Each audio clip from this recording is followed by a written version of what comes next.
All right, ladies and gentlemen, welcome to our meeting for January 10th. Sorry, I've lost my spot already. Can I get a motion, please, to adopt the agenda for January 10th, 2023, regular meeting of council for the addition of the item closed meeting session personnel matter immediately following delegation item E1. So moved with additions. All right, thank you, Councillor Chenard. All those in favor? Motion carried. Can I get a motion, please, of the minutes of the December 13th, 2022 regular meeting of council be adopted as presented? Councillor Bevan will make that motion. Any questions, comments, or concerns? Seeing none, all those in favor? Motion carried. We have no public hearings this evening, but we do have a delegation tonight from the West Central Airshed Society. If you want to come up and introduce yourselves. Your worship, thanks very much for the opportunity. My name is Gary Redmond. I'm the executive director of the West Central Airshed Society. Yvonne Barker sitting back there is our engagement coordinator. So I thought it'd be a good opportunity just to share some information about who we are and a little bit about air quality. Okay, welcome. Thank you.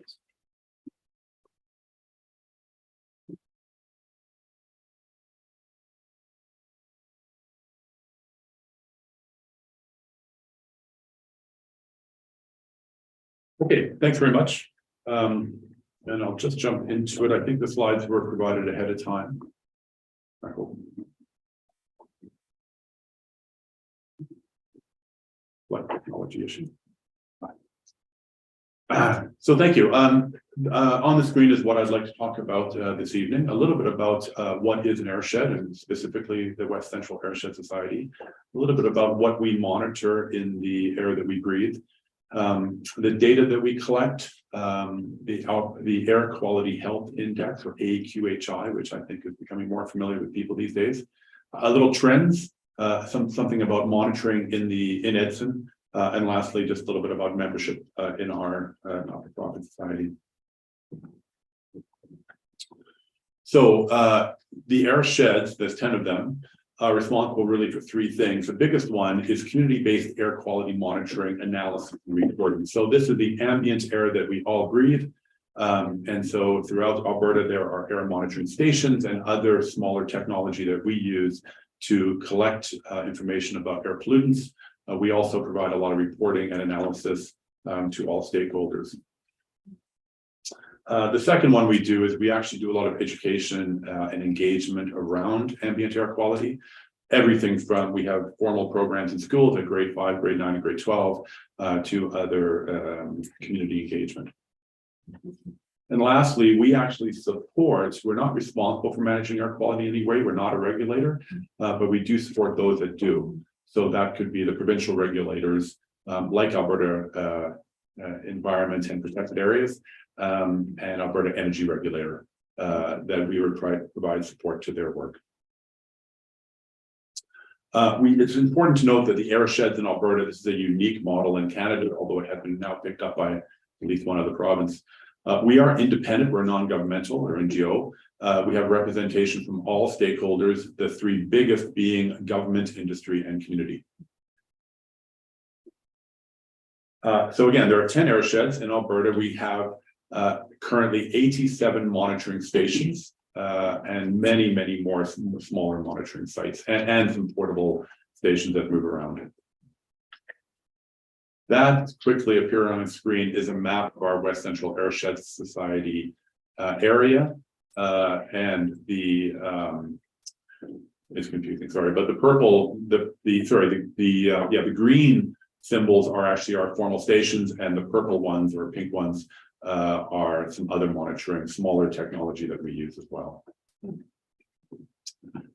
So we monitor for air pollutants as well as meteorological weather conditions. This is not a surprise to anyone, but sources of air pollution come from a variety of places, and it's typically categorized into 4: stationary or source emissions. This is where you see a stack coming from a large industry, for example, including pulp mills, oil and gas, power generation, many others, refineries. Mobile sources, which is largely transportation-based, everything from cars to planes. Area sources, where it is very small sources on their own, but they are typically spread out through a whole lot of areas. So in any urban area, home heating would be an obvious one. And then natural, there's a lot of natural sources of air pollutants as well. Obviously, wildfires comes to mind. Our data that we collect is used in a variety of ways, and I'll talk a bit more about that in a subsequent slide. But it is used for managing air quality initiatives in the national system by the Alberta government. Regulatory compliance for sure, and the Environmental Protection Enhancement Act, which all emitting industry is licensed under, as well as any sort of government stakeholder planning, and the Air Quality Health Index, which is that number between 1 and 10. I'll talk a bit more about that. So quickly, our data is available to all stakeholders. It's very important. One of the tenets of AirShed is that our data is available to anyone. We have real-time monitoring data on our website. So you can go to our website, you can click on a station, you can see real-time reporting from any one of our analyzers, all the pollutants. It's important that is open to all. We also produce a variety of monthly reports and investigation reports when there is exceedances or high level of pollutants, which is available as well. We're getting more active in social media, Twitter, et cetera, and we actually do tweet out the Air Quality Health Index. We have annual reports that do some summarizing and trends. The Air Quality Health Index is available on a variety of different phone apps as well, and that's that number between 1 and 10. And lastly, all data that's collected in the province is actually stored in a website hosted by the Alberta government called the Air Data Warehouse. So you can go back to the 1980s and actually see pretty minute data. It's difficult to work with, but it is all available to anyone. So Air Quality Health Index, if I could quickly, you might be familiar with it. It's again between 1 and 10, although there is a plus as well. I actually meant to check just before I walked up here what Edson is, but I think last I saw it, it's about a 5. So it is at moderate. This is across Alberta, even Saskatchewan, even parts of Manitoba right now. We're hitting some air inversions currently. There's some very still air. It's not typically because of addition, there are some exceptions, but it's not because of more pollution, it's because of the weather is affecting what's happening with the pollution. It's trapping it and it's not moving it out. Also in the winter months, we burn more, we combust more, right? So we to keep warm. So there typically is more pollutants from that. It happens every now and then. It often happens in larger cities, but it's happening in a much larger area right as we speak. And I know it's forecasted to last until the weekend. So, but normally in Edson, it would be a low risk. It's that blue level, which there's no health advice on that. That is good living conditions. Moderate, we start seeing some recommendations if people have other health conditions, and then high risk, of course, can affect other things. Even provincial sports organizations often postpone games at 7 or higher now. Some of the organized sports. Very high typically only happens during large wildfire events. The Air Quality Health Index is it uses a formula looking at fine particulate matter, so PM2.5, which is microscopic dust, ground level ozone, and then nitrogen dioxide. Those three are the 3 pollutants used to calculate the Air Quality Health Index.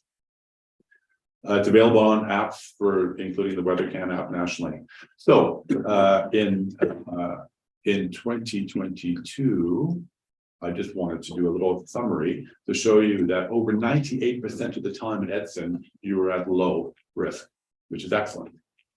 And you can see the numbers as I click the buttons. There weren't any very high risk. There was very small high risk and very small moderate. So the air quality in Edson was very good in the past year. But overall trends, and I'll just touch on a few here. So ground level ozone, and it's certainly a health pollutant. It's fairly steady. What we see is there is an increase with urban smog for sure, and then wildfires, large wildfire events can change all trends. But certainly it can affect ground level ozone. Nitrogen dioxide, we're seeing increased number in large urban areas, and I know the province is rolling out some special initiatives to address those. Certainly Edmonton, Calgary, but I think additionally other medium-sized municipalities. Sulfur dioxide is actually trending down. It has been for many years, for over 20 years now, 30 years actually. And that's really to do with industrial emissions. Have been greater controls on that, and we're seeing a downward trend on that.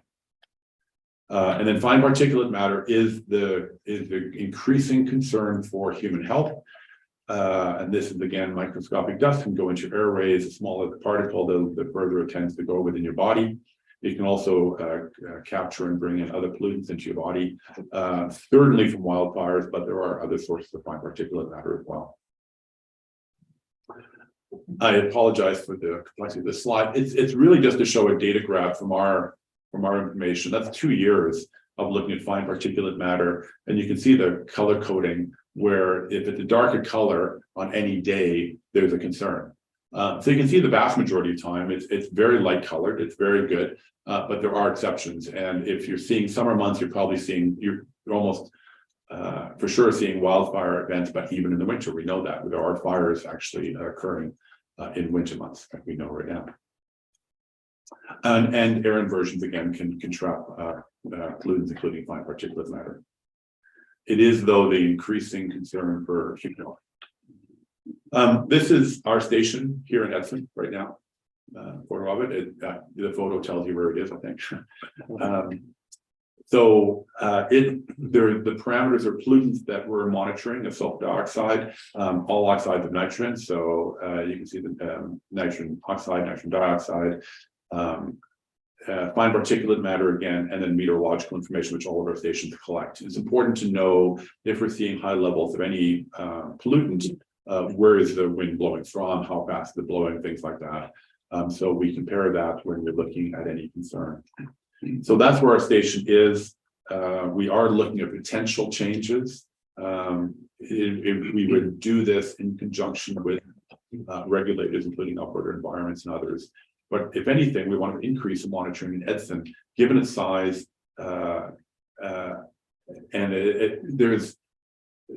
Our stations really perform 2 major functions. One is that we can capture pollutants from a large major source like Weyerhaeuser, or any pulp mill or any large industrial facility, but also it's helpful to have as a community resource right in the middle of where everybody's living.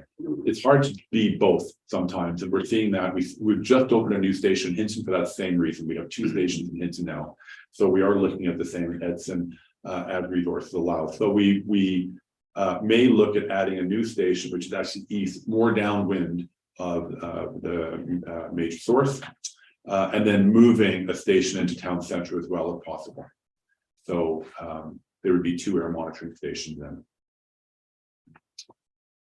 Lastly, I'll just touch on membership. The town of Edson was a member of West Central Airshed for many years.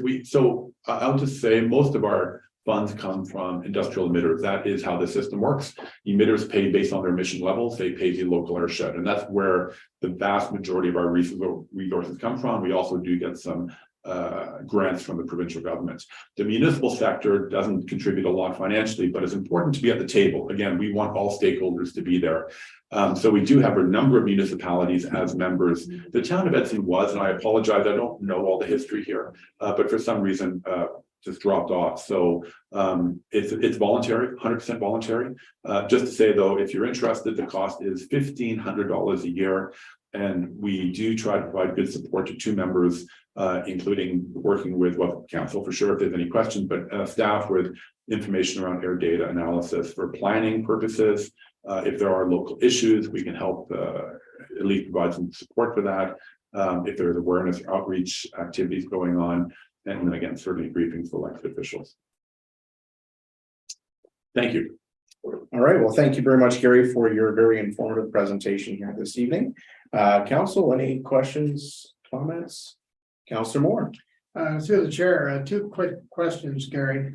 Do vandals leave these stations alone mostly? Good question. We have had, through the chair, we have had some issues with vandalism that, yes, I think like any site, especially when the stations are a little bit more remote, we have seen some challenges with that, and we've upped our security around it. So I think what I would say though, even though the equipment that we use, it can be quite expensive, it is a limited market, so perhaps it's not as much a target as others. It's not like copper wire and things like that. They are air quality devices.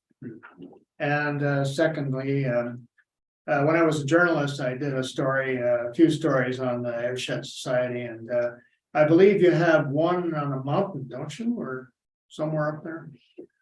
There were two, and now there's one. So we have Steeper, which essentially south of Hinton off the logging road. It actually acts as the primary background station for the entire province. It looks at levels of air pollution coming into the province from the neighboring province to the west. And so it is quite remote for sure. Yes, it's Steeper station. Thank you. Councillor Sharp? Through the chair, you mentioned that Edson's air quality 97% or 98% of the time is good. How does that compare to other towns in Alberta? Well, I would, that's a good question, thank you. I would say that it does fluctuate year to year. I would just say 2022 was a very good year for Edson. I'm not suggesting it's necessarily bad normally, but just I think that's a particularly good number. It fluctuates between all municipalities. It's driven by wildfire smoke and other events going on. So it's a hard question to answer. We do actually, though, produce the 10 airsheds have an Alberta Airshed Council Association. We produced a report on air quality for the entire province, and we actually do then compare municipal sites in there. So I actually don't know the answer for 2022. To be fair, I don't know that yet. We're working on that. We wait till the data is all quality assured and then compare the trends. But typically, I would just answer, I think Edson enjoys pretty good air quality. Reason bringing that up, that'd be a good selling feature for Edson. Because a lot of times people are looking to be healthy. We got the best air in the province. We have a whole subdivision we fill up with people who love fresh air. Yep. We should stop smoking even. That's 98%. I'm the 2% bad. You open that door, but anybody else? Questions, comments, or concerns? Councillor Bevan. Through the chair. On your mobile sources, you were saying, you do the vehicles and boats and things. How do you do airplanes? I mean, they take off and land. Do you have something around there, or they're flying at 40,000 feet? How do you monitor the pollution they put up? So we have no role on monitoring the direct emissions from an airplane, but there is monitoring around airports that would consider some of that for sure. Yeah. Thank you. Any other questions? In your presentation, you had your map of the 2-year history. Is that provincial wide or is that Edson specific? That data that you grabbed? By the day, like the calendar? Yeah. That was Edson specific. Okay. Yeah. So it's an example of the kind of data we can provide as well. So it's just we can provide some pretty good analysis of air quality right here in Edson. Yeah. Excellent. All right. And in terms of the comments regarding membership, we did some investigating into that today. And it looks like it was just an error administratively. Oh. So I think we'll get that rectified, and we certainly want to be supportive as much as we can. This is important to monitor our air quality here in our community, especially with industrial players here. So somebody from administration will be following up with you. Thank you, Mr. Mayor. All right. If there's no other questions, well, thank you very much. Feel free to stay, but we certainly understand you probably want to get back tonight. So we're off to Jasper for another presentation. So that's excellent. great. Thank you very much. So spend the night. We have better air than Jasper. True. Thank you very much. Before we move to the next item, I forgot to get Clayton to introduce one of our members of the staff. So yes, Clayton. Thank you, Mr. Mayor. It's my pleasure to introduce to council Andrew Phillips, who's our new capital projects manager.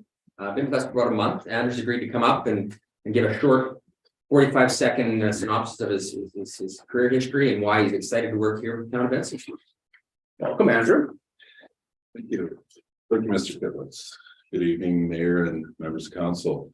As Mr. Kitlitz alluded to, I've started back here mid-December as the capital projects manager. I guess I come to the town of Edson with over 15 years experience in engineering and transportation, municipal primarily, and land development. Some of the projects that I'm currently working on right now that I'm quite excited about is a pre-qual competition to acquire consultant services. So this pre-qual will help expedite both the time that's required by consultant and the time for us here as administration staff in review time. So currently working on that.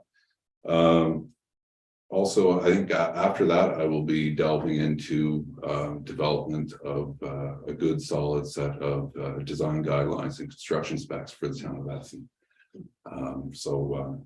And then also working with mentoring Jeff in the LED lighting upgrade retrofit, and just give council a high level update based on construction schedules should be completed by the end of February. Excellent. But very, very happy and excited to be on board. All right, well, welcome, Andrew. We look forward to working with you and hope you enjoy Edson while you're here. Thank you. Thank you very much. All right, with that, can I get a motion, please, that the meeting move into a closed session pursuant to section 17 of the Freedom of Information and Protection of Privacy Act? Councilor Morrow will make that motion. All those in favor? All right, we're good. Thank you. Reports from administration, request for property tax exemption.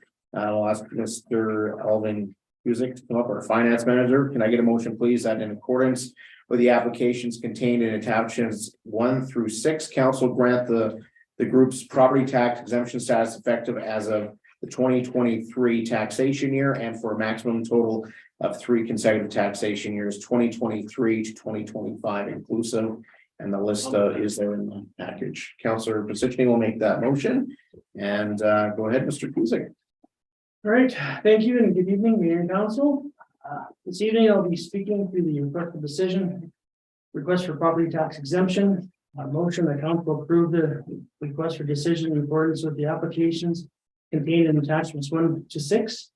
Council grant the following group's property tax exemption status effective as of the 2023 taxation year for a maximum total of 3 consecutive total taxation years, 2023 to 2025 inclusive.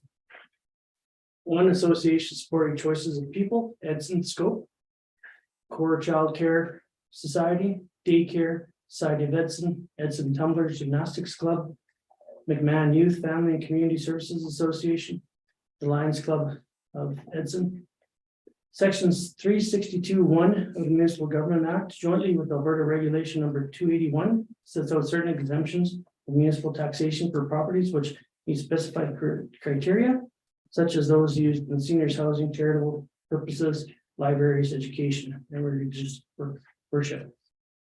Administration has reviewed the applicable legislation and consulted with the town's assessor on this matter, and all the applicants meet the criteria for property tax exemption. These are pre-existing exemptions that are being renewed. There are no new ones. All the applicants are currently tax exempt and have submitted their requests in compliance with the applicable legislation. Thank you for your attention. I would be happy to take any questions at this time. Thank you, Councilor Murray. Had your hand up?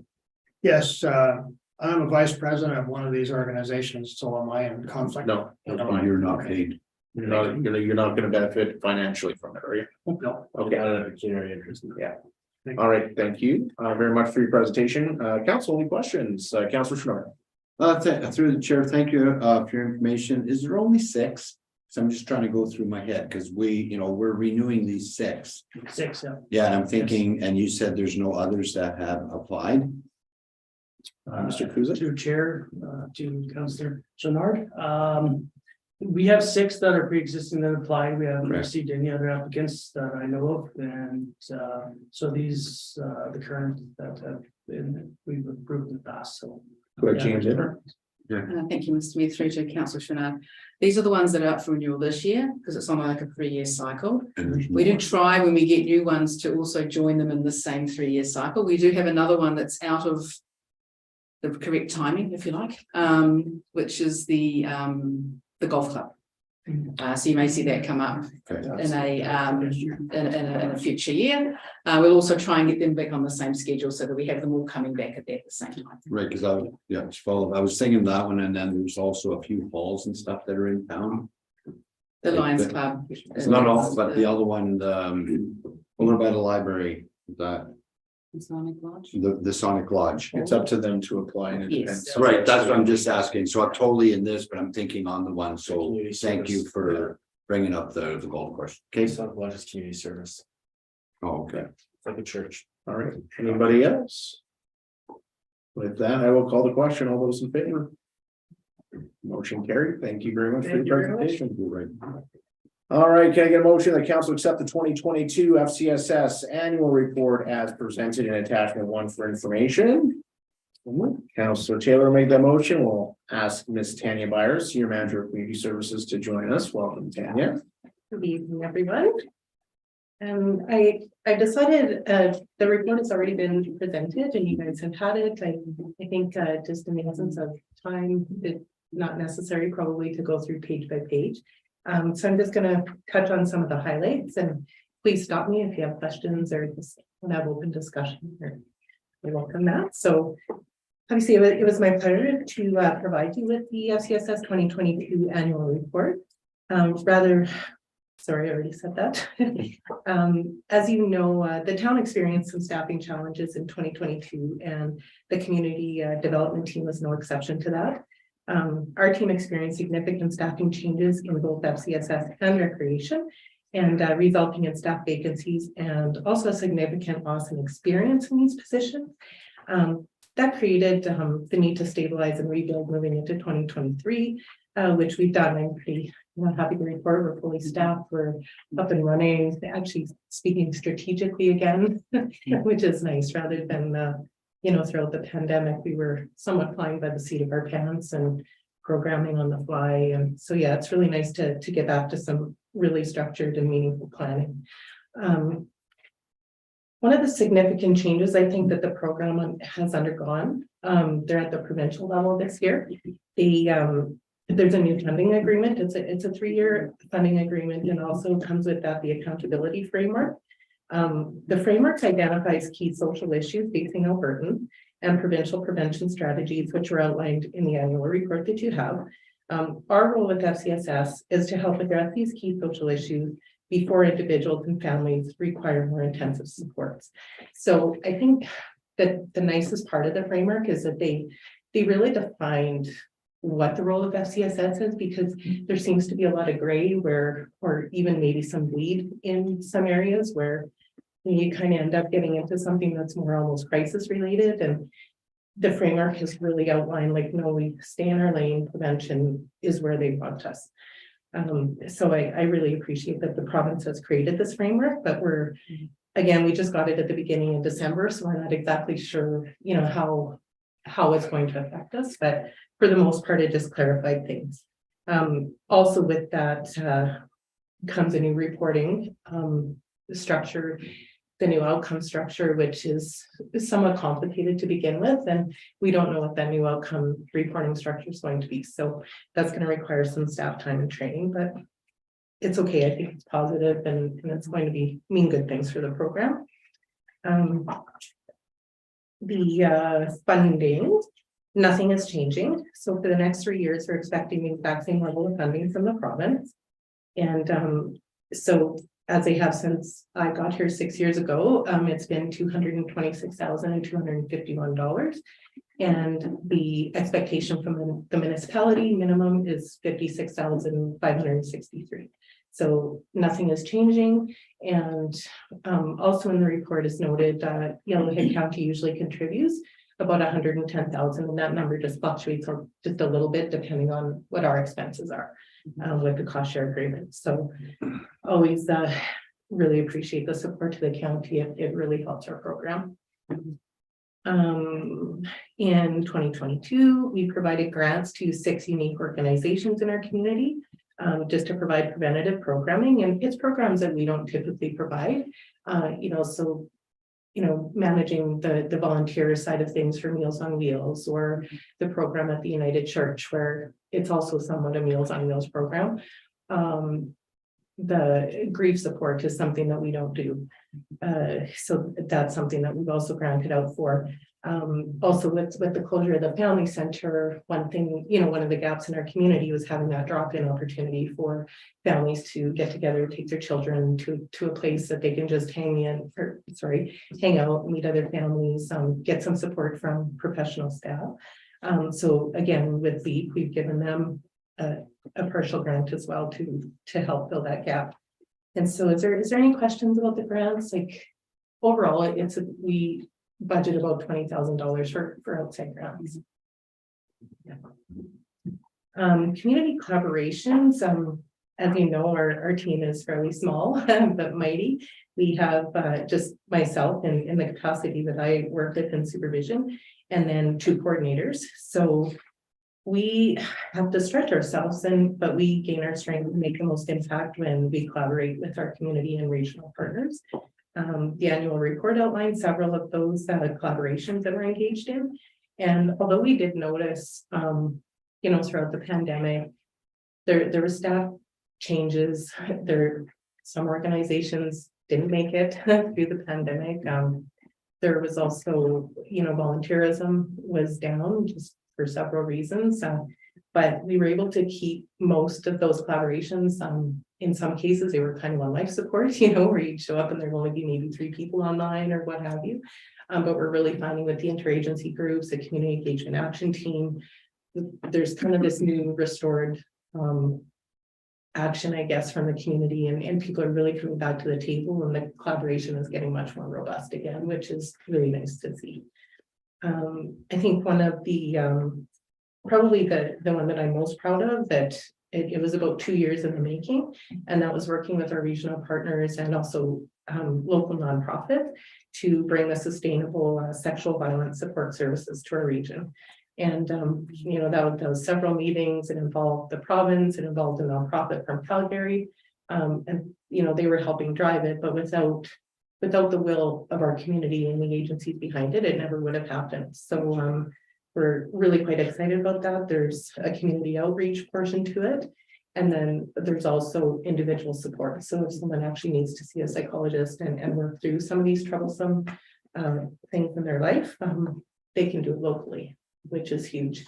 I know when I was family school liaison at Parkland, there was students I had to send them to Edmonton, and that wasn't easy, to get that type of specialized service. So quite wonderful that it's in our community now. As for regular programming, we were challenged by the pandemic. The restrictions were in place, in the first quarter, and so it was a little bit difficult putting anything, too locked in place. But as the year went on, we were, able to do that, and we had a very strong summer student who was able to, kind of fill some gaps, even though we were short-staffed, and keep some of that programming going. And the fall has been very busy, and you can really tell that families, residents, people in general they seem to be really eager to be out and about again and connecting with one another. So really like the trend we're seeing there. Let's see. Now, looking ahead to 2023, we certainly have focused on some of the strategic priorities of council. One of the priorities being truth and reconciliation. And we have one of our coordinators who has a great deal of experience with Indigenous relations. And so her and I have started working on a framework, and also with Ms. Beveridge and with Bob as well. Just starting to put something really meaningful in place, and within the first quarter we'll be able to bring something back. Looking forward to definitely moving that forward. As with on the homelessness front, I'm not going to get too far into this. I know Mayor and even Mr. Taylor, you've been part of the task force, and we're spinning our wheels a bit there. But we're still at the table, and hoping that we can, as a community, do something to help it move forward. But I really don't have anything of substance to provide unless there's something the 2 of you would like to add. Not at this point. Okay. And as for regional work that we're doing, I actually had a meeting today with my counterpart at Yellowhead County and Hinton. And we're actually looking into getting involved in the Alberta Living Wage Network. And it's unbelievably actually cheap to be part of. And it's an Alberta network that they have a couple of staff, but then they also have so if we were to join, then you would essentially kind of make up a board or committee of sorts, and they just meet virtually once a month or what have you, but they can calculate what a living wage looks like in your community. And they collate all this data, and yeah, I think it could be really interesting to find that information. So I'm going to learn some more about it, talk it over with senior leadership and see if that's something that we want to get engaged in, but it's more of a time commitment than a money one. So we'll have to see if we can fit it in and see if it's of interest to leadership here. The Elder Abuse Prevention Network, this is something that through the 2023 budget that is going to be funded. And we've been part of this network for 5-6 years now, and I'm not sure, there may be some council members that remember it was totally funded by the province, and then for 3 years, and then we pulled the funding. And Hinton, Yellowhead County, they kind of found a way to keep it going. And we weren't able to contribute at that time, but it's such an important network that we've been a part of, and we throughout the pandemic, we had their coordinator from Hinton coming out and working specifically with Edson residents and one-on-one and helping them through some really difficult situations. And it's unfortunately there a lot of elder abuse probably goes unreported, and so now that the pandemic, things have lightened up and they can do more things in person, we're hoping to bring her out to do more sessions in our community just for education sessions and support. There's another couple interagencies that we're still part of. And our region is hosting a provincial FCSS Directors Network in May, and that'll be held in Jasper, and it just brings FCSS directors from all over the province of our region, where we get to showcase a little bit and host and share ideas, and it's kind of a mini version of the FCSS conference, I guess. Yeah. Areas of focus for us locally. So really locally, what we have to focus on mental health initiatives, getting volunteerism back up. I feel like our community is really struggling that way, and our groups really need a little bit of little help with that. So the transportation study, we've got the RFP out. I think that went out in one of your snapshots not too long ago. So by the end of the month, we should be looking at awarding that and moving forward. We have, of course, our ongoing preventative programs and our mom groups and Saturdays, and this year we're going to be doing the father-daughter gala and mother-son soiree again. So we haven't done that in 3 years. So just kind of trying to bring back some of the really popular things that used to be really meaningful to our residents. We'll continue building on our interagency collaborations, and of course, learning how to align reporting and what we do with the FCSS accountability framework, tying that to council strategic priorities, and doing the best we can to make sure we're meeting all those needs. And I guess one other thing is the Explore Edson booklet. We haven't seen these for a while. Finally, being able to plan ahead, we can start doing the brochure again. So we're looking forward to having actual printed copies within the next week or so. So yeah. And that kind of sums up what I wanted to highlight tonight. Anyone have questions? All right, Tanya, your team has been very busy, so thank you very much for your presentation. Lots of good information in there. Council, any questions? Comments, Councillor Byer. Thanks, through the chair to Ms. Byers. Thank you for the presentation.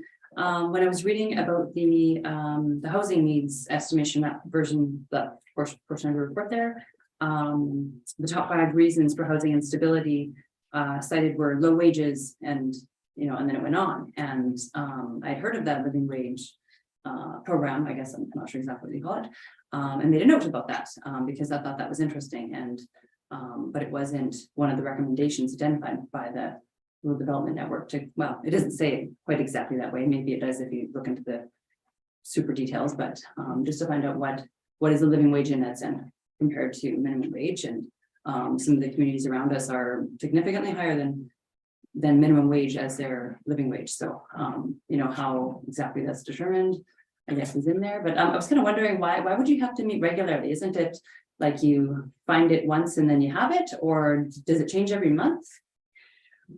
Through the chair to Councillor Byer, I think they create this network, and and I'm just learning this, like this is my first kind of introduction to it today, but it's also about getting employers on board, and so there's ongoing work as well. Because if employers aren't sort of buying into it, and it's not going to be a provincial thing that Edson must pay $21 an hour, right? Okay. And so I think it's kind of an ongoing, I guess, effort, and provincially you learn from their partners and whatnot. And they did say that they do meet once a month virtually, but they said you don't have to come every month. It's really, I think, just a networking opportunity, but until I actually attend them, I can't really, tell you the need for it or value, Thank you. Councillor Taylor? Yeah, through the mayor to Spires, thank you for the presentation. Thank you for all your work you're doing. I love seeing reports like this and seeing how it benefits our community. Looking at the provincial funding going to be stabilized, the same funding for the next 3 years. In your opinion, is that enough? Or should there be more? Because if there needs to be more, then it is our job as council to advocate to our MLA to say, we need to relook at this. So through the chair to Councillor Taylor, it's a tough one for me. I guess it just depends if we, I guess if we identify needs and we can't afford to meet those needs, or if we identify that we require 2 more staff members to fill a certain portfolio and we can't do that, then maybe potentially it would be worth advocating. At this point, it's, in my opinion, yes, it would be nice if they would even give us a cost of living increase or something, because wages keep going up. Even for our programs and whatnot this year, I've asked everyone to add 20% to their budgets, and we just have to do less of, because everything's costing us that much more to do, right? Or ticket prices go up, or program prices go up, and that affects our residents. So, I guess my opinion is it's such an important program, and it is well supported. It seems to be very stable from the province, and I think unless we had a really strong case, I don't know how we would rock the boat. But you can. I like where you're going though. But How am I doing that? yeah, thank you. Councillor Pizzucci? Yeah, through the mayor, through the Spires. Quick question on this Directors Network Conference. It's a 2-part question. Maybe Bob can answer it. How many staff are we sending, and why do they always seem to have that conference in the most expensive places in Alberta, being Banff, Lake Louise, and Jasper? It's like the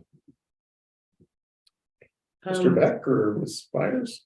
Yeah, I'm not sure if you know the answer to this one. Mr. Mayor, I don't know the answer. Yeah. So through the chair to Councillor Pizzucci, we're to the directors conference. Usually just one staff goes. In my 6 years here, I've only ever attended one. The one that I do attend annually is the WCAS conference, which is the annual one that essentially everyone goes to. but different than this one. It is different, and That one's also held in, seems to be always that one's always in Edmonton. Edmonton. But you're correct that the one I did attend was in Canmore, and it was not cheap. Thank you. Any other questions, comments, or concerns? I know when we met with the former minister in charge of this portfolio, homelessness was a big topic of our discussion, and one of the questions that was posed afterwards was, what if you were able to use your FCSS funding for homelessness? And I said, sure, if you give us more money.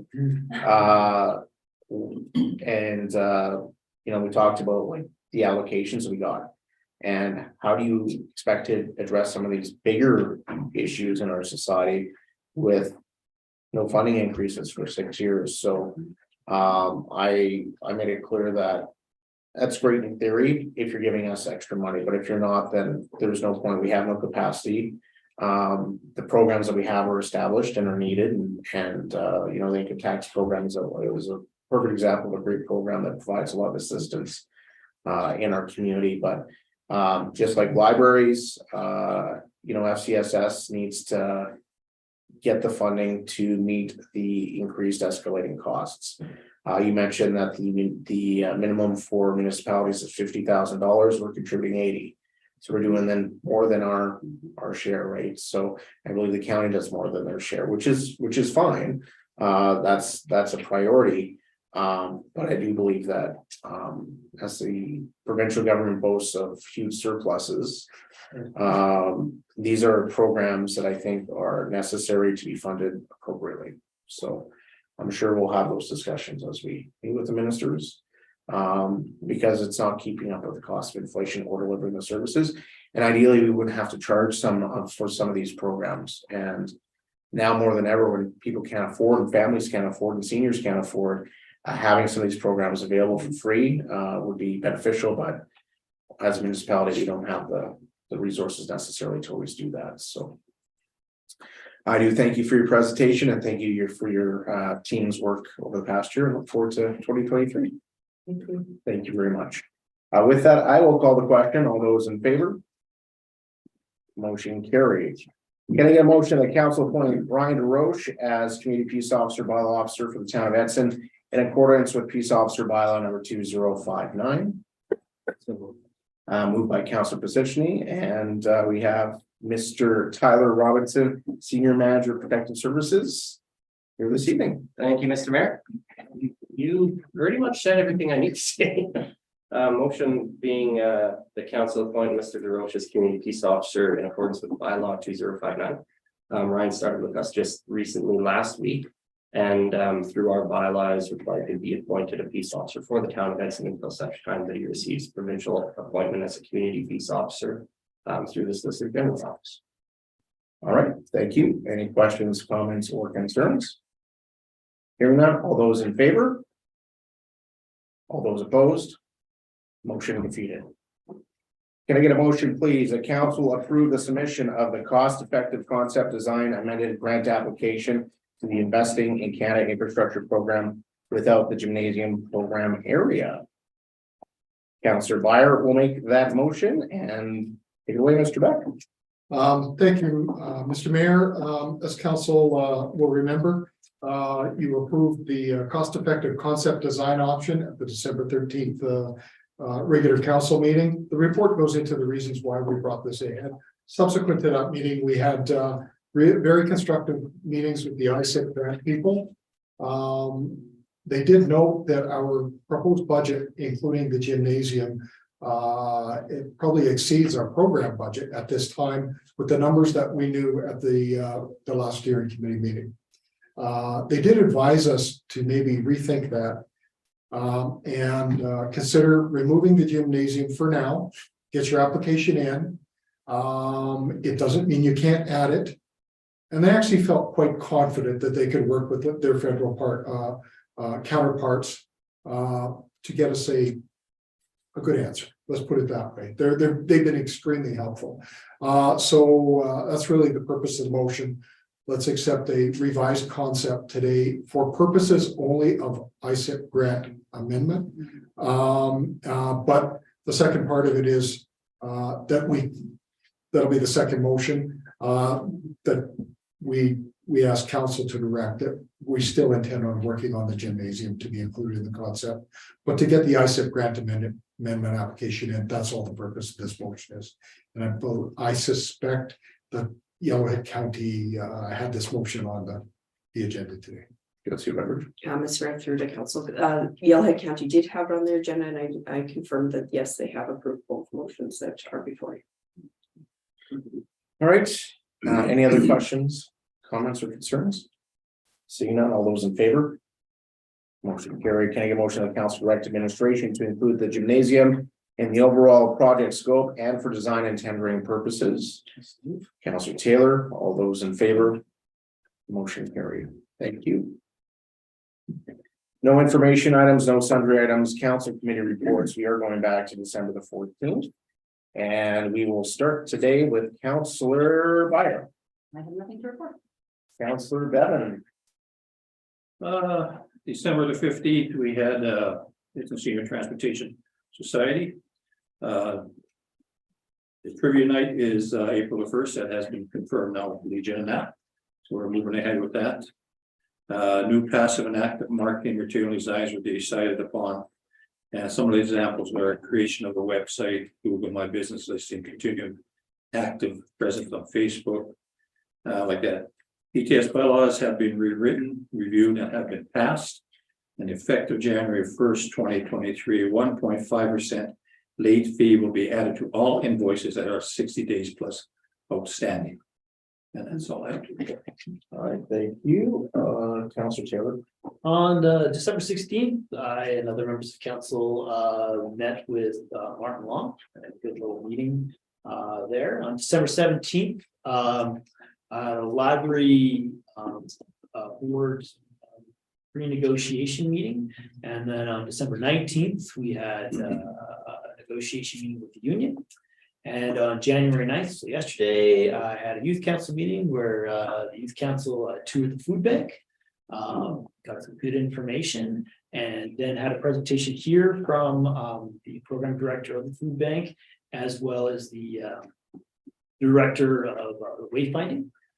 Both presentations were excellent. The youth council asked some great questions, and this is all tied into their project of working towards helping vulnerable people. And there's some great brainstorming that happened of what the youth might see. We might see some volunteering at the food bank and some fundraising ideas for winter jackets, perhaps for wayfinding, but more ideas to come, and will solidify their project.